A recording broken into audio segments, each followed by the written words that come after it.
edificados. Vamos lá. João, capítulo de número 6, diz assim a palavra de Deus. Algum tempo depois, Jesus partiu para outra margem do mar da Galileia, ou seja, do mar de Tiberíades. E grande multidão continuava a segui-lo, porque vira os sinais miraculosos que ele tinha realizado nos doentes.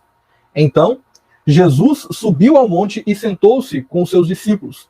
Estava próxima à festa judaica da Páscoa. Levantando os olhos e vendo uma grande multidão que se aproximava, Jesus disse a Filipe: Onde compraremos pão para esse povo comer? Fez essa pergunta apenas para pô-lo à prova, pois já tinha em mente o que ia fazer. Filipe lhe respondeu: 200 denários não comprariam pão suficiente para que cada um recebesse um pedaço. Outro discípulo, André, irmão de Simão Pedro, tomou a palavra. Aqui está um rapaz com 5 pães de cevada e 2 peixinhos. Mas o que é isto para tanta gente? Disse Jesus: mandem o povo assentar-se. Havia muita grama naquele lugar, e todos se assentaram. Eram cerca de 5.000 homens. Então Jesus tomou os pães, deu graças e os partiu entre os que estavam assentados, tanto quanto queriam, e fez o mesmo com os peixes. Só vou ler até aqui, e agora eu quero comentar isso aqui com você, e não somente essa passagem aqui, eu quero que a gente avance aqui na compreensão desse texto. Irmãos, durante o ministério de Jesus, a Bíblia vai narrar pelo menos 2 grandes multiplicações, né, de alimentos que ele vai fazer. Uma delas é exatamente essa, que na verdade é a primeira, olha lá, o título aqui na minha Bíblia é a primeira multiplicação dos pães. É o momento em que Jesus, pela primeira vez, ele faz aquilo que ninguém ainda tinha visto ser feito, né? Ele multiplica pães e peixes, alimento que alimenta uma grande multidão. Mas o que acontece? O texto começa nos dizendo que depois que Jesus já tinha feito alguns sinais, alguns milagres, coisas grandiosas, as pessoas ali daquela região começaram a segui-lo. E o povo ia para onde Jesus estava indo. Jesus ia para uma região, aquele pessoal todo ia também. Talvez você pense, como assim? Jesus ia para outra cidade e o povo ia também? Sim, as cidades eram todas em torno ali daquele mar de Tiberíades, né? Ou um grande lago de água doce, o mar da Galileia, que na verdade é um grande lago. Aquelas cidades eram todas bem próximas umas das outras. Então, por isso que o povo seguia Jesus. Jesus ia atravessar de barco para um outro lado, o povo ia pela margem e chegava lá junto com ele. Entende? Então, o texto aqui está nos mostrando que uma grande multidão seguia Jesus. Uma grande multidão ia com Jesus por onde quer que ele fosse, porque eles estavam vendo os grandes sinais, os milagres, as coisas grandiosas que Jesus fazia. Pois bem, o texto nos mostra que Jesus, quando vê aquela grande multidão o seguindo, ele faz com que essas pessoas se assentem e ele começa a ensinar essas pessoas a palavra de Deus. Ele começa a ensinar a respeito do reino de Deus. E em outro texto vai falar que a hora ia se avançando, já ia ficando mais tarde. E como já estava há muito tempo que aquele povo estava ali, já tinha muito tempo que aquele povo estava ali, provavelmente eles estivessem com fome. E o Senhor Jesus então pensa nisso. Ele observa isso, essas pessoas estão sedentas, estão famintas pela palavra, e eu estou dando isso a elas, então agora eu vou compartilhar com elas algo para que elas possam se alimentar fisicamente também. E quando ele, sabendo que não tinha, olha para um dos seus discípulos, olha só o que ele fala, olha só a partir do verso de número 5. Olha, levantando os olhos e vendo grande multidão que se aproximava, Jesus disse: onde compraremos pão para esse povo comer? E o texto vem e completa. Ele fez essa pergunta apenas para pô-lo à prova, pois já sabia ou já tinha em mente o que ia fazer. Naquele momento, Jesus ele decide trazer um ensinamento tanto para aquele povo quanto para os seus discípulos. O ensinamento que Jesus quer trazer para os seus discípulos é um ensinamento lindo. E quando ele pergunta para Filipe, e aí, Filipe?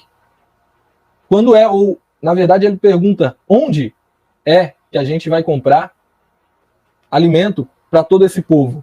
Onde é que compraremos pão para esse povo comer? Jesus pergunta o lugar. Onde a gente vai encontrar alimento para esse povo comer? Olha a resposta de Filipe. Filipe respondeu, 200 denários, né? Vamos lá, olha. O denário era uma moeda de prata equivalente à diária de um trabalhador braçal. Então, o dia de trabalho de um trabalhador braçal valia 1 denário. Ele está falando 200 denários, ou seja, muito dinheiro, né? Não comprariam pão suficiente para que cada um recebesse um pedaço. Então é como se Filipe falasse o seguinte, olha, onde? Não é problema, Jesus. Tem padaria nas cidades aí, né? Ou tem pessoas que fazem pães aí pelas cidades aí. Mas o problema é com o quê? Como que a gente vai comprar? A gente não tem. Financeiramente, ainda que a gente tivesse 200 denários, não daria para comprar pão para esse tanto de povo. Aí, olha só, para que cada um deles recebesse um pedaço.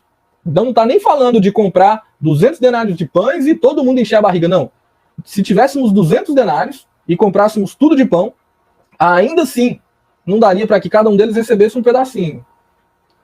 Então Jesus está perguntando, onde a gente vai conseguir? E Filipe está falando, não é questão de onde, é questão de que a gente não vai conseguir. Só que Jesus está colocando ele à prova, e aparentemente ele não está passando, olha só.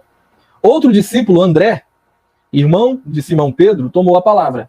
Aqui está um rapaz com 5 pães de cevada e 2 peixinhos. Até então a gente poderia dizer, olha, o André já está indo bem no negócio.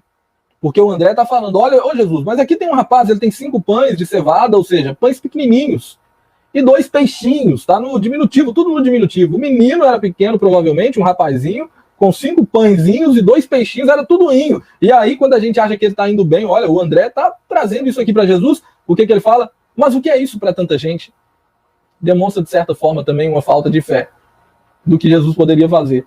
Mas o que é isso, Jesus, para tanta gente? Ou seja, isso aqui não vai dar para ninguém, isso aqui não dá mal para esse menino. Se ele está trazendo isso é porque ele mesmo consegue comer isso aqui sozinho, e talvez nem encha a barriga, entende? Então, de certa forma, eles estavam ali descrentes de que haveria a possibilidade de que todo aquele povo comesse. Só que tem um detalhe. Naquele momento, um menino com 5 pães e 2 peixes iria ser um instrumento que Cristo iria usar para que ele pudesse fazer uma grande multiplicação diante daquelas pessoas. Jesus, ele não descarta o apoio dos seus discípulos nesse momento. Ele não tira os seus discípulos de cena, não. Ele dá uma ordem, mandem o povo assentar-se. E havia muita grama naquele lugar e todos se assentaram. Então Jesus está aqui, olha, está partilhando esse momento tão especial com os seus discípulos. Vamos lá, me ajudem. Dividam aí o povo. Fala para todo mundo se assentar. Então Jesus, olha só, ele tomou os pães. Lindo. Deu graças, ele agradeceu a Deus. Ele está dando um exemplo para todos eles. Olha aqui, André. Olha aqui, Filipe. Onde é que a gente encontra? E olha aqui que não precisa dos 200 denários. Olha só. Repartiu-os entre os que estavam assentados, depois de ter dado graças, tanto quanto queriam. Não um pedaço para cada um. Tanto quanto queriam. E fez o mesmo com os peixes. E aí o texto diz, depois que todos receberam o suficiente para comer, disse aos seus discípulos, ajuntem os pedaços que sobraram, que nada seja desperdiçado. Olha só. Ainda que a gente tivesse 200 denários, não daria para que cada um deles recebesse um pedaço. Agora Jesus agradece a Deus, opera um grande milagre, todo mundo come o suficiente para encher a barriga, e agora o que ele faz? Ele fala com que eles ainda ajuntem os pedaços que sobraram. Peraí, mas se só tinha 5 pães, 2 peixes, agora tem pedaço sobrando. Todo mundo com a barriga cheia tem pedaço sobrando. É a forma de Jesus mostrar para eles que diante de Deus, né, o pouco ele faz muito. Que do pouco Deus faz muito e que ele é o Deus da providência, é o Deus da provisão. Irmãos, isso aqui nos ensina algo lindo. Eu não vou parar por aqui não, a gente vai ler aqui ainda muita coisa. Mas isso aqui nos ensina que não importa se você tem pouco ou se você tem muito. O importante é se você crê que do pouco Deus pode te sustentar. Eu sei que nesse momento de pandemia, o que mais existe, o que mais tem aí são pessoas que talvez tiveram que fechar uma loja que tinha, talvez tiveram que, né, desfazer um negócio que você estava ali esperançoso.